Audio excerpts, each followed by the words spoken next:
ఏదైతే స్వచ్ఛాంధ్ర స్వర్ణాంధ్ర కార్యక్రమంలో భాగంగా ప్రతి డివిజన్ లో కూడా ఒక్కొక్కసారి ఒక్కొక్క డివిజన్ లో, ఎందుకంటే అవగాహన కల్పించవలసింది మొత్తం ఏలూరు నియోజకవర్గం అంతా ఉంది. దానికి సంబంధించి ఏదైతే స్లమ్ ఏరియాల్లో ఉపయోగపడే దగ్గర స్లమ్ ఏరియాలు, అలాగే ఏదైతే కొద్ది క్లాస్ గా నివసించే దగ్గర ఏదైతే వాళ్ళకు ఉపయోగపడుతుందో వాళ్ళకి చెప్పే దగ్గర వాళ్ళకి చెప్పాలని ఉద్దేశంతో ఆ కార్యక్రమాలు ప్రతి నెల కూడా 4వ శనివారం అన్ని చోట్ల కూడా చేయడం జరుగుతుంది. ఇవాటి వరకు ఏ కార్యక్రమంలో కూడా మిస్ అవ్వకుండా నేను పాల్గొనడం జరిగింది. బాధ్యతాయుతంగా ఎందుకు పాల్గొంటున్నానంటే మీలో బాధ్యత పెంచడానికి అనేది మీరు అందరూ కూడా గుర్తించాలి. ఏదో మొక్కుబడిగా మనం వచ్చాం వెళ్ళిపోయాం అనేది కాకుండా ప్రభుత్వం ఇది ఎందుకు చేస్తుంది అనేది మీరు అందరూ కూడా ఆలోచించుకోవాల్సిన అవసరం ఎంతైనా ఉంది.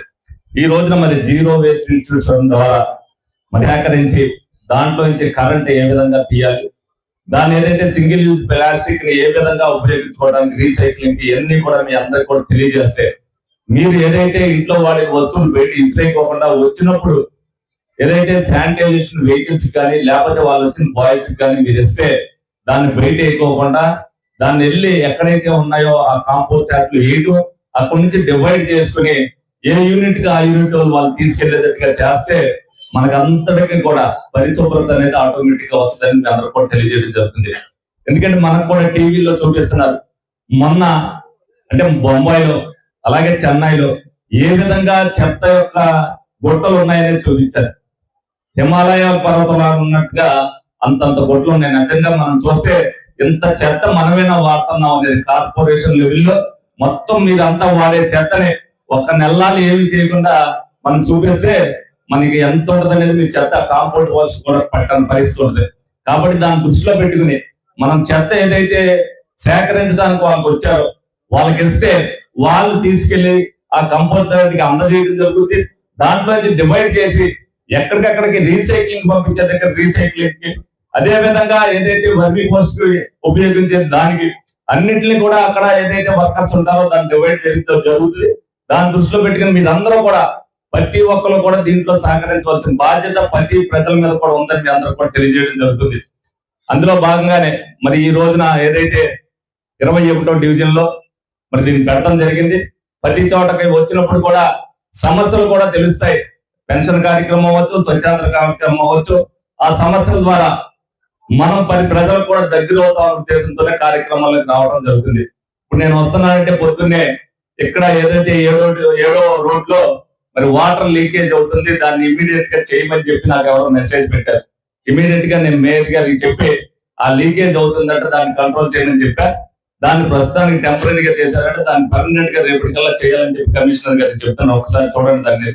అదే విధంగా మరి 3వ రోడ్డు ప్రజలందరూ కూడా ఒక 5 సార్లు 6 సార్లు తిరిగారు.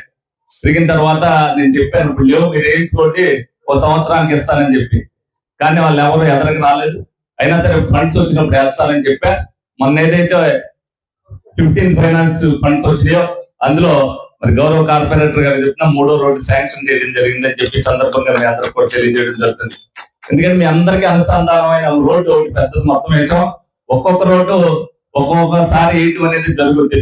ఎందుకంటే లోగడ 5 సంవత్సరాల్లో ఎన్ని ఇబ్బందులు పడ్డారు మనం అందరం కూడా చూసాం. ఆర్థిక పరిస్థితి చూసుకుని డెఫినెట్ గా ప్రజలు ఇబ్బంది పడుతున్న పరిస్థితులు, అలాగే గౌరవ కార్పొరేటర్ ద్వారా ఫీడ్బ్యాక్ తెప్పించుకుని ఇది మా డివిజన్ కి అవసరం అంటే ఇంపార్టెంట్ అన్నప్పుడు ప్రతి పని కూడా చేయడం జరుగుతుంది.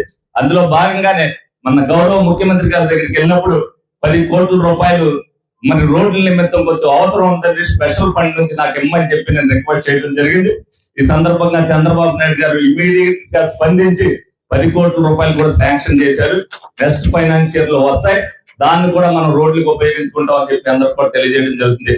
ఎందుకంటే స్వచ్ఛాంధ్ర స్వర్ణాంధ్ర కార్యక్రమంలో రోడ్లు డ్రైన్లు అన్ని కూడా బాగుంటాయి. మనకు కూడా అదంతా కూడా మీరు కూడా వీటిల్లో మనం అంత బాగా వేసినప్పుడు దీన్ని పాటు చేయకూడదు అనేది మీ అందరూ కూడా కలుగుతుంది. కాబట్టి ప్రతి దాన్ని కూడా సిసి రోడ్లు వేయడానికే 99% దానికే ప్రయత్నం చేస్తాం. నిజంగా బీటీ రోడ్లు వేయాలనుకుంటే ఇవాళ వేసిన రోడ్ల కంటే డబుల్ రోడ్లు అవుతాయి. కానీ బీటీ రోడ్లు వేయడం వల్ల 2 సంవత్సరాలుగా రోడ్లు పోతున్నాయి, మళ్ళీ మీ దగ్గర రావాల్సిన పరిస్థితి ఉంది. 20 ఏళ్ళు 25 ఏళ్ళు ఉండాలంటే సిసి రోడ్లు వేయవలసిన పరిస్థితి ఉంది. అలాగే సెంట్రల్ గవర్నమెంట్ నుంచి డ్రైన్లకు సంబంధించి కూడా డిపిఆర్ తయారవుతుంది. ఒక 6 నెలల లోపు అది కూడా వస్తుంది. డిసెంబర్ లోపు అవి కూడా పళ్ళు మడతలు పెడతాం. ఏ ట్రైన్ కూడా ఏదైతే ప్రతి ట్రైన్లు కూడా వెళ్ళి మెయిన్ డ్రైన్ కనెక్ట్ అవుతాయో ఆ డ్రైన్లన్నీ కూడా మీ అందరికీ కూడా ఎక్కడా కూడా వాటర్ నిలవలేకుండా చేసే బాధ్యత 2027 నాటికి మీ అందరికి కూడా అంత అందుబాటులోకి వస్తుందని సందర్భంగా తెలియజేయడం జరుగుతుంది. మరి ప్రతి ఒక్కరు కూడా ఈ కార్యక్రమంలో ఎవరైతే వచ్చి పాల్గొనడం కాదు, దీంట్లో భాగస్వాములు అవ్వాలని చెప్పి మీ అందరిని కూడా కోరుకోవడం జరుగుతుంది. అలాగే శానిటైజర్స్ వర్కర్ కూడా ప్రతిసారి కూడా ఎక్కడైతే పెడుతున్నామో అక్కడ 3 వర్కర్లు ఎన్నుకుని వాళ్ళకి బహుమతులు ఇచ్చేది, వాళ్ళు కూడా బాధ్యతాయుతంగా చేస్తారన్న ఉద్దేశంతో నేటికి కూడా ఇవాళ కూడా ఒక 3 మంది వ్యక్తులను ఎవరినైతే ఇక్కడ బాగా వర్క్ చేస్తున్నారని చెప్పి ప్రజల నుంచి వాళ్ళ పేరు తీసుకుని వాళ్ళకి ఇవ్వడం జరుగుతుంది.